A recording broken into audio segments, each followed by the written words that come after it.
recorded in front of a live studio audience. Damn, bright eyes. It's real. Yeah. Say hello to the people there, God damn it. Hello, people. We're about to go live. We're actually live already. Yeah. This is our year-end recap show. Recap show. Yeah.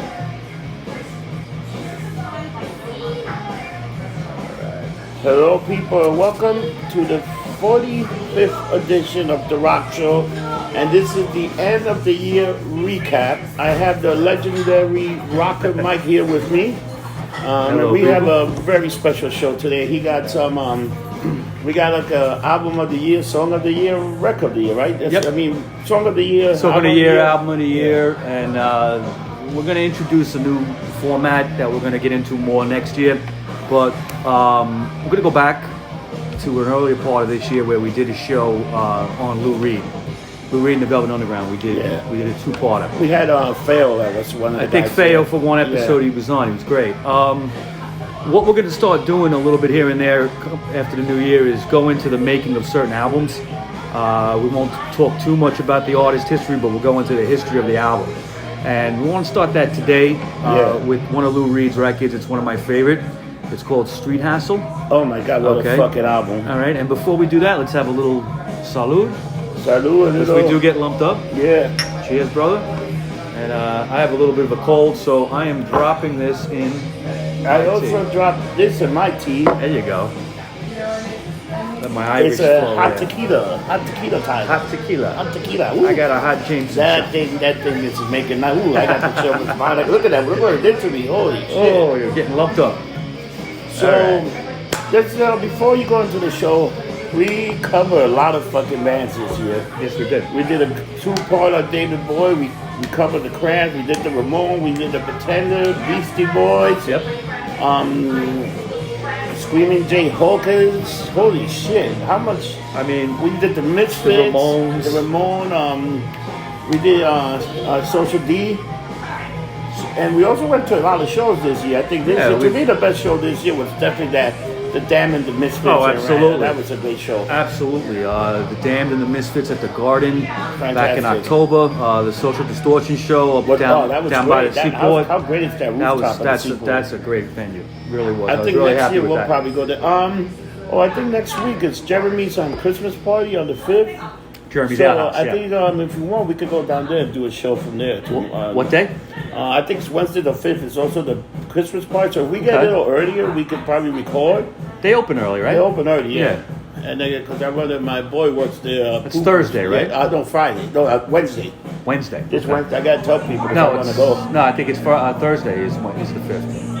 So I got the date on my thing. It's Okay. either the 4th or something. Because the 4th is Dude, a Wednesday. this week we have a crazy week next week. It's December already. We got to do that show on with the Winter Kid and Olive, which is on Tuesday. You got everything with Eric set up. I haven't really talked to him. I think He's back. been away. I saw Eric yesterday. I was with him yesterday. I'll reach out and, to him tonight and we'll get that And set we're up. gonna do some stuff. We're gonna tape the show a little bit.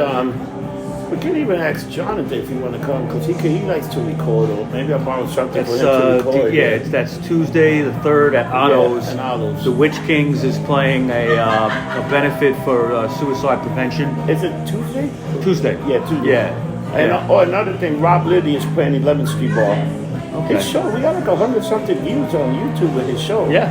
He's doing very well. Yeah. I saw him on Saturday when he was bartending here. We were talking about that. The show was doing well. Yeah, so we got a busy week for the rock show. I mean, the whole rock show's been busy. By the time this is seen, it'll already be past. It'll though. already be past, yeah. All right, so Mike, let's hit this. You told me what we're going to talk about, and let's start. I listened to the whole album. Is that the first time you ever heard that album? That's probably I heard some of the songs, but that's the first time I heard the whole album from beginning to the end. Yeah. And I had to listen to it twice, and it was like, holy shit. We are talking about Lou Reed's 1978 album called Street Hassle. I have a copy of it right here. Okay, it's a classic album. Great album. See the little pink dot right there? Yeah. You know what that is? What? $5.99 sound? Remember Sounds? Yeah, oh St. my Mark's? God. Yeah, I've been going for a while now. Yeah, that's where I got You this. know what's funny? I forgot they even had records. They even sold records. They used to did. sell records and all kind of shit on St. Mark's. Yeah, the upstairs above the, They used to have a King Videos there, remember? Yep, Mondo Kings. Mondo, the big one. Big one. But the reason I picked this album is it's a classic of his. Lyrically, it's amazing. I mean, I'm a big Lou Reed fan. Most of you know that, and it's all about the lyrics for me. I think he is an amazing lyricist, songwriter. He's been gone now about 6 years, He used to say he had New York City in his DNA. Oh, he definitely and he did. Absolutely did. You know, you could not argue that. He had the underbelly shithole side of New York City in his DNA. Let me tell you something. I was reading about the making of this fucking album. Yeah. And this motherfucker It almost didn't happen. This guy was fucked up. They were fucked up. Yeah. The band quit on him. People, it was like insane. Like the behind the scene. And then you hear the album, you would never think all this shit was happening. It looked like it was made so easy. Yeah. Okay. So here's the story. He was working on this album over the second half of 1977, and there was just a lot of problems. He was having problems with his management. He was having problems with his band. A lot of problems. He was having problems with drugs. He was a big speedhead. He was particularly even his trainee left him. Yeah.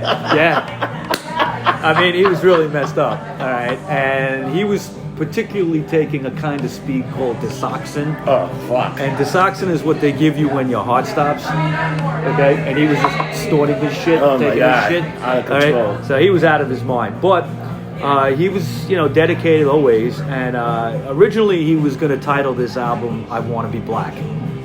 Now there's a song on there called EP, right? It was going to be an EP just with that song and a few other, but then he scratched it. What it was going to be was I Want to Be Black. Either an EP or an LP. He had enough material for an LP. Yeah, an LP. And if you ever heard the song I Want to Be Black, it's crazy. It's on that album. And he was going to have the album cover he'd be in blackface and eating a watermelon. I was like, oh my That was God. the original plan, and Arista Records said, you ain't doing that. No way. You ain't doing that. To imagine taking that album today with this culture, with it's the outrage culture, which I called it. They would shit. You couldn't get away with it 40 years ago. You're not going to get away with it now. That's for sure. I want to be blackface. I'm eating watermelon, and so I want to be black. Right now, half his band quit. Oh, when they started the beginnings of this album. Some of them he fired too. Yeah. Okay. He couldn't deal with them. But they were fucked up too. They were also on drugs. They were all like fucking it up. They were insane, dude. Lou Reed's crew, they were lumped up. They were lumped up with a capital L.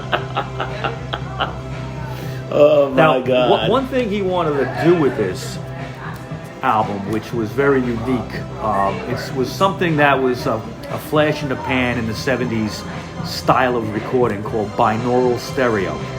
And the idea was that you were to recreate the sounds in 3 dimensions. In other words, like recreate what you would hear at a live show if a band was playing in front of you. And there was all different theories on how to do this. Yeah. Okay. You wanted to catch it in like 3D, like 360 degrees. Really, yeah. Okay, all around you. And what they would do is they would take these like perfectly scaled human heads. They would, dummy heads. Yeah, the thing with the head was crazy. Okay. Think about how much of a pain in the ass this is. Okay, and you would have microphones embedded in the ears. Now these heads were perfectly scaled to the average size skull. Yeah. All right, and the microphones would be foam head, would be in its ears. And what he decided to do was record most of the album live, and just remove the audience sound. Yeah. Okay, and use what you had left from the recordings of they would be scattered around in different spots, these heads in the audience, okay, in specific locations. And they would take the noise of the audience out, and what you'd have left would be this binaural stereo, okay? Now, the problem is when you get into the studio and you want to make overdubs and you want to mix the sound, it's really, really difficult, okay, to get it. And one thing I got to mention too is you can say how Lou was messed up. He was, the last couple of years before that album came out, he was involved with what was a transvestite, a transsexual. Yeah, okay, yeah. named Rachel. It was his mule. That was his girlfriend. Yeah, okay? that was his muse. I was called Muse? not a mule. What they call that? The people that make you. We got a name for them. That gives you inspiration. A muse. Yeah, a muse. So right. that was she was pretty much it. Yeah, I mean, if you listen to the end of the song "Coney Island Baby," he says at the very end of the song, "Rachel, I'd give anything for you." And there's a greatest hits called "Walk on the Wild Side" that came out around that time, and there's like Polaroid pictures on the back cover of him and Rachel. Now you wouldn't know Rachel was a man. You wouldn't know. Okay, Rachel when she was dressed up looked exactly like Sophia Loren. Holy shit. Okay, her story is an interesting thing. She lived with Lou right next to the stone wall in on Christopher Street. Yeah. And basically, when they broke up, the rumor is that she wanted to get a sex change, and they were fighting about that. Maybe he didn't want her to do that. I don't know. Okay, that's always been a big mystery, and Lou would never talk about it, even in books afterwards. It never really was explained. But she also dropped off the face of the earth. After they were done, you never saw her again. Nobody knows what happened to her. Some say she died of AIDS. I don't know if that's true. But think of all these things. Now his band is half broken up. He has to get new guys to go on tour with him. He's having problems with his management. He's switching management. He's also having problems with the producer of the album, a guy named Richard Robinson. Basically, they did this album live, most of the songs. Yeah. When they brought it back to the studio, it now became a fight over the direction of this album. Richard Robinson and Lou fought constantly about that. Yeah.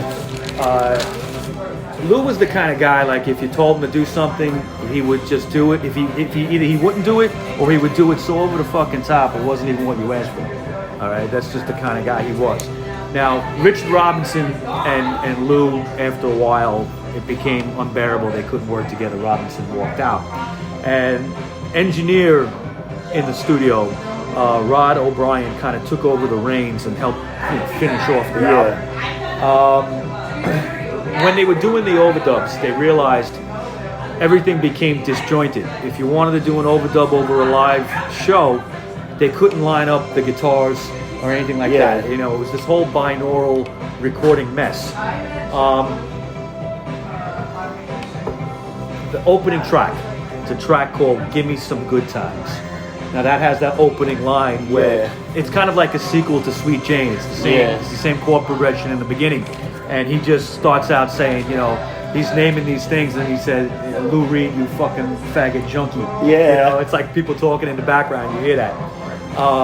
There was a song called "Dirt," which was left over from the Coney Island Baby. That was a great album. Has a lyric called "Eat Shit and Say It."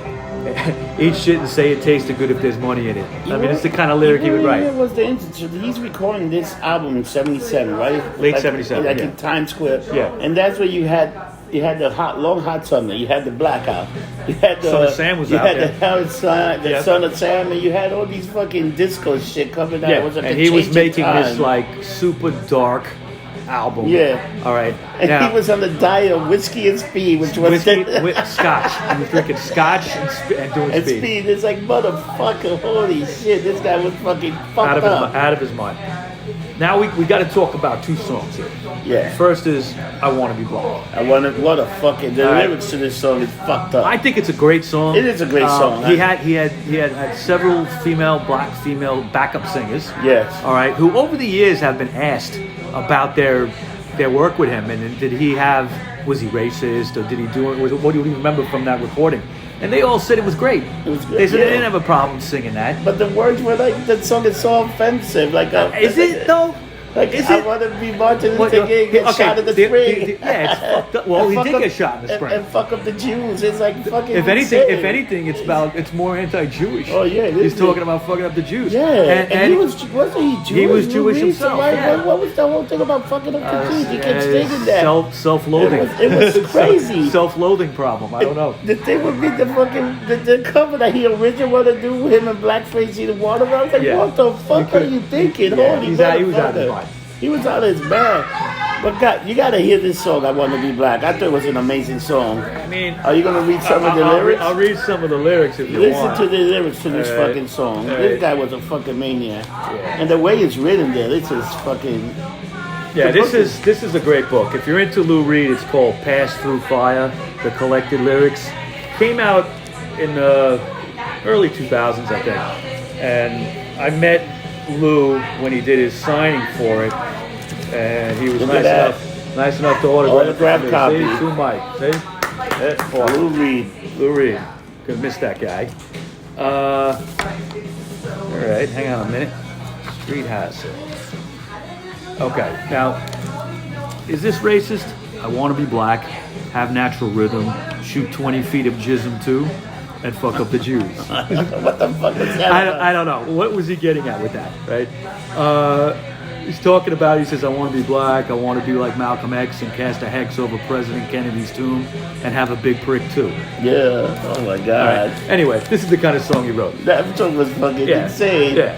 How about the one he wanted also to be a pimp and be able to have Right. a bunch of whores. And that's Yeah. I in mean, the it was back- all stereotype shit. So but what did those black girls that with the backup singers? They're like having a they're great time. going singing. like, yeah, I want Yeah. to be black. Yeah, I mean, you know, I know, it's I a was great like- song if you just listen to it.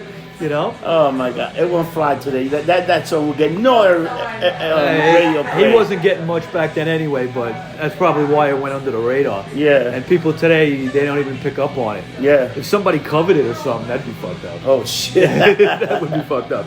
But the main track on here is Street Hassle, the title track. Great song. Yeah, Great it's about fucking almost song. 12 minutes long. It's done in like 3 parts. It's fantastic. The song is about, it has like a full string section in it. Yeah. And with a cello. And it was originally arranged by arranger Aaron Sheffrin, okay? He was a classical music arranger. But Lou would take the whole sound of these strings and get it down basically to one hypnotic droning cello. Yeah, it's very Playing. fucking. It's dun dun dun dun dun dun dun, right? You know, and it just carries through the whole song. Clive Davis, who was the CEO of Arista Records, Lou's Yeah. label, heard like a short version of it, like a 3-minute version, and said, "You have to do more than this. This is great. Kind of expand on it." So again, Lou being excessive, he took a 3-minute song and turned it into an 11-minute song. 11-minute, great song. Yeah, and it's But got that beat is so dun, dun, dun, it's dun, hypnotizing. dun, dun, It's dun, hypnotizing. dun, dun, When dun. you and again the binaural recording, you need to hear it on headphones. You can pick up on things with it. Okay, it's a type of recording that very few people did in the 70s because it was so difficult to do, and no one really knows if it really is binaural or what that means exactly. But when you listen to this whole album, especially the title track with headphones on, and I'm talking good headphones, not the little fucking buds, you know, you really pick up on stuff.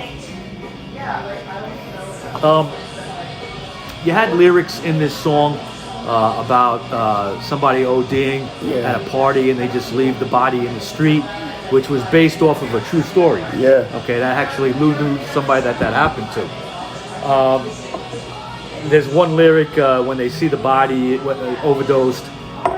The person says, "Hey, that cunt's not breathing." Yeah. You know, all these things were guaranteed to not get this song on the radio. Oh, yeah. Okay, but Lou didn't care about that. Lou didn't care about that at all. Rod O'Brien, would argue with him with the production about the arrangement, the order of the lyrics, everything. It was Robinson was out of the picture. He's actually credited on the album, but O'Brien was the one that really done the producing. Then there's the one part of the song where Reed asks Bruce Springsteen to come on.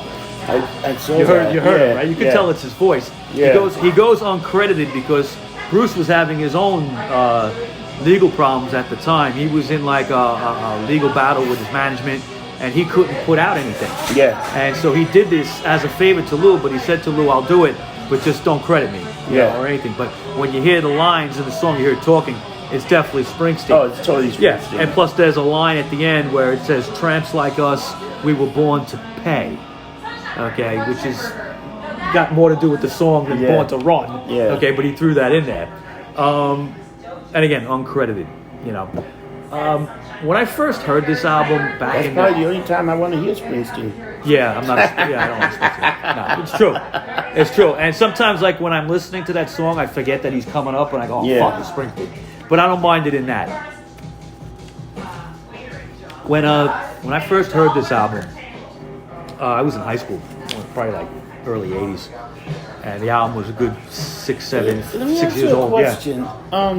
Back then, when you would buy an album like that, did they ID you? Actual ID if you would buy an album that? It didn't even say. No, this Did they even was say- before. This was even before PMRC labels. They didn't even say like if it's like warning. restricted No. lyrics or nothing. No, they didn't do that then. Because I remember going album, and some of these albums they had a lot of. Cause I can't That- even remember I folks that didn't start- an NWA album. Or That these- didn't start until the very late '80s. I think it started with rap music. When they were I all think this- so. That's what I it think was rap really did music it. and some heavy You metal. know who actually really got it up and coming? It was Two Live Crew.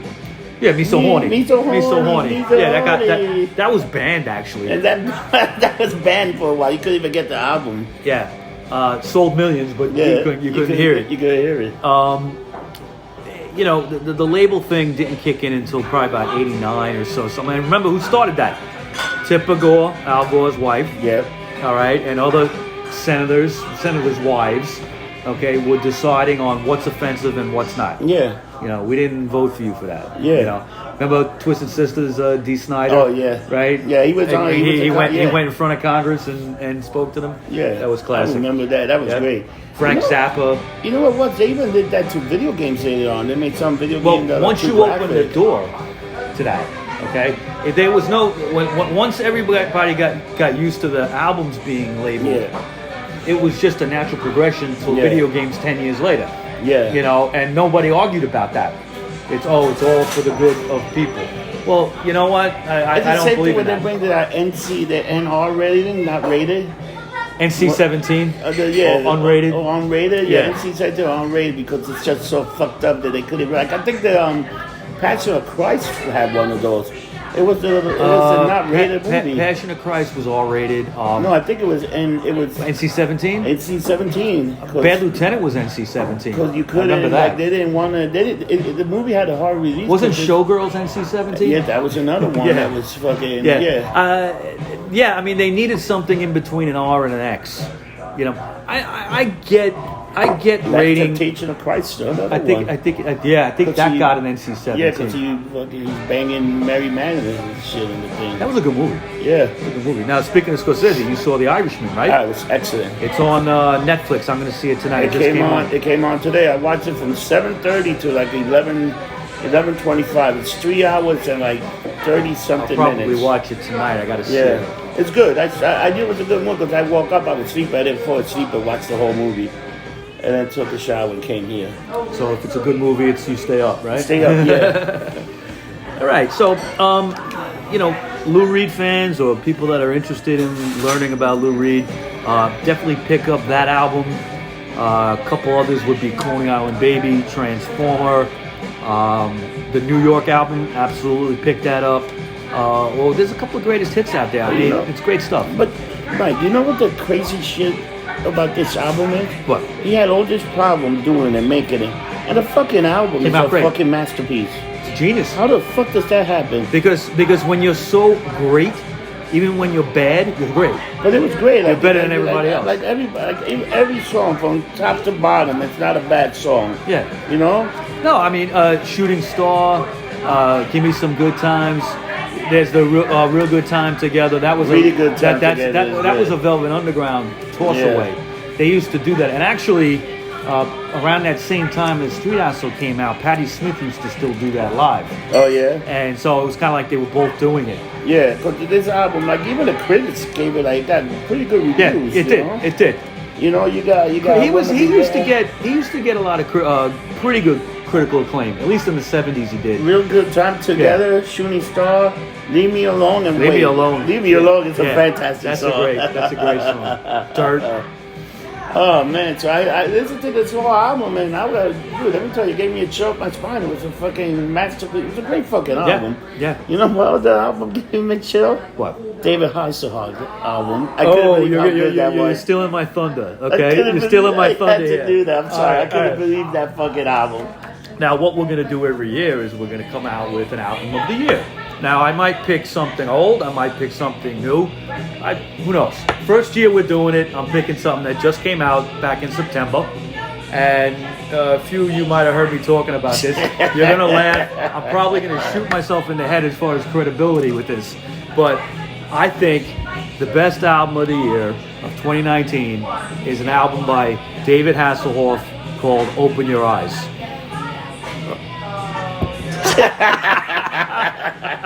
Okay. All of you remember David Hasselhoff. I gotta tell you, Right. the song where he sings "Hero" and he does it in German. I wonder what he No, it's a cover. It's a German song. No, I know it's "Hero," but he starts singing in German. He also. speaks great. And he's like, and I'm like, holy shit, and it sounds fantastic. Yeah. Now, what this is? It's an album of covers, mostly 80s and late 70s new wave kind of I'll stuff. bet we use fantastic.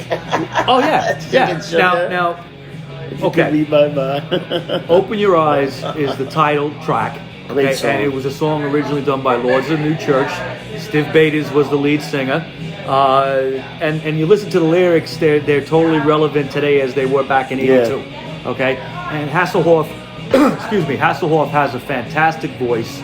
I couldn't believe it. And, you know, what do we remember Hasselhoff from? In America, it's Knight Rider, Baywatch. Baywatch and Knight Rider. Okay, Baywatch and Knight Rider. Think But about it. He had two iconic characters. How many people get to do that? not many on television. And after that, he went to Germany because he was a huge star in Germany. Yeah, He's still he a still huge is, star. yeah. You can't play here live. I don't know if you could. Maybe he'd sell out something small. I think he has played here Has he? one or two shows. Nothing too serious. I haven't followed him at all, other than this like weird little thing, knowing that he's big in Germany. Yeah, he's a Sharknado now. He's like the okay, but this Sharknado. album has been well received. Okay, and he does Lords of the New Church. He covers Head On by Jesus and Mary Chain. Great song. Now, what I got to mention with Open Your Eyes, you know who's on guitar? Who? James Williamson from the Stooges. Wow. Okay, so not only is he covering good shit, he's got good musicians with him, right?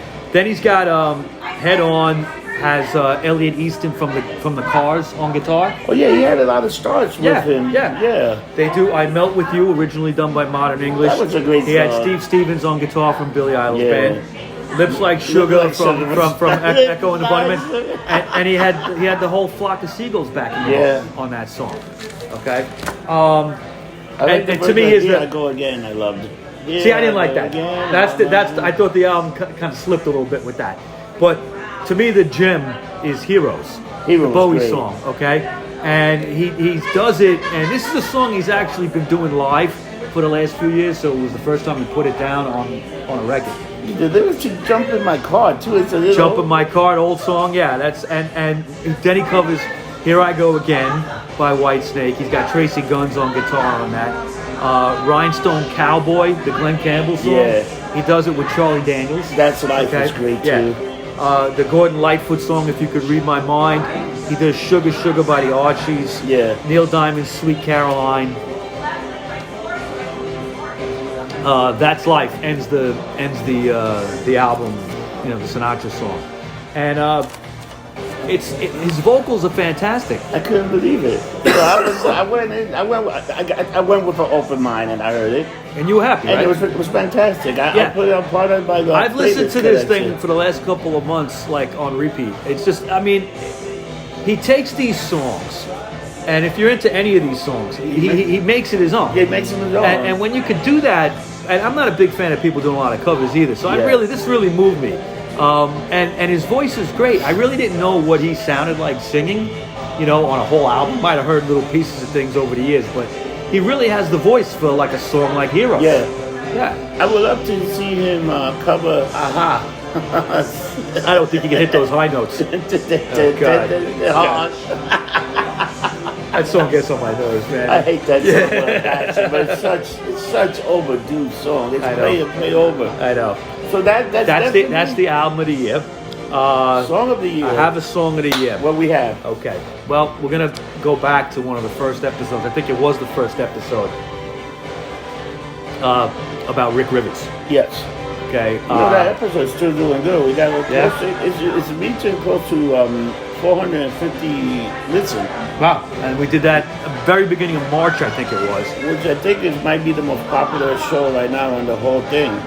Yeah, I mean, considering the amount of months it's been, it's still being and it's listened still to. listened to. And That's pretty I'm good. shocked by that. Like Yeah. most of the time, the shows stop after a while. After once you reach 200, you know that's pretty much starts slowing down. Then I'm always surprised. I like to look back at those numbers. Then you Yeah. get 3, 4, 5 hits. See And a I'm few like, more. yeah. Yeah. And that's Maybe we always should shocking. repost things again too and get them I out think there a little I'm bit. thinking I think I'm doing this one day. We can do. I'll put the best of, and I'll just put like an all episode. Put it up. Put 3 or 4 or something. Yeah. Yeah.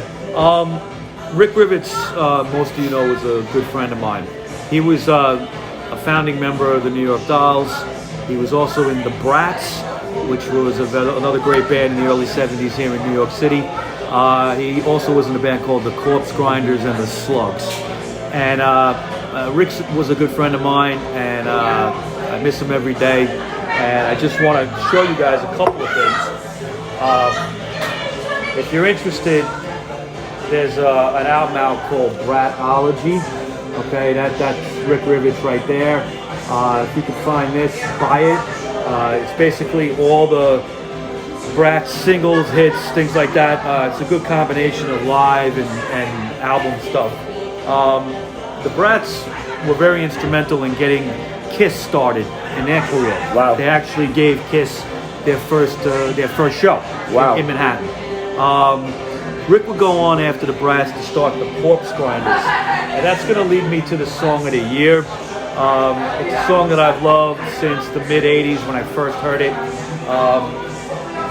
This album is called Valley of Fear by the Corpse Grinders, and the actual song is Valley of Fear. That will be the song of the year. Song of the year. It's a song that I love by him. Great lyrics. I listen to it all the time still. We had, before he passed away, we had talked about actually recording it together. I wish we had done that. That would have been great. Yeah, and you know, just a shout out to you in rock and roll heaven, Rick.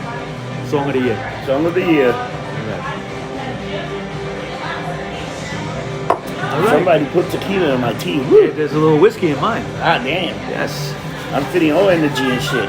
So, So to everybody that follow us, listen to us, Happy New Year. Happy New Year. Hope the holidays were nice for you. We're coming back next year right away at the beginning of the year with some new shows. We're going to be doing a lot more bands. Get in touch with us if there's anything you want to hear. Any bands you want me to cover. That worked out really good with that Beastie Boys show. Yeah, people somebody love that. somebody asked me to do that, and it's one of the highest rated ones we did. Yeah, that show's getting a lot of hits every day. Yeah. People really like. I think Yeah. we did, for a band that both of us like. I listened to, it, but it's not like something that we followed up. It was a pretty good, a lot of detail, a lot of history of fucking the Beastie Boys. Yeah, People well, like that. you know what? This whole thing for me is a labor of love. I like giving out this information to everybody.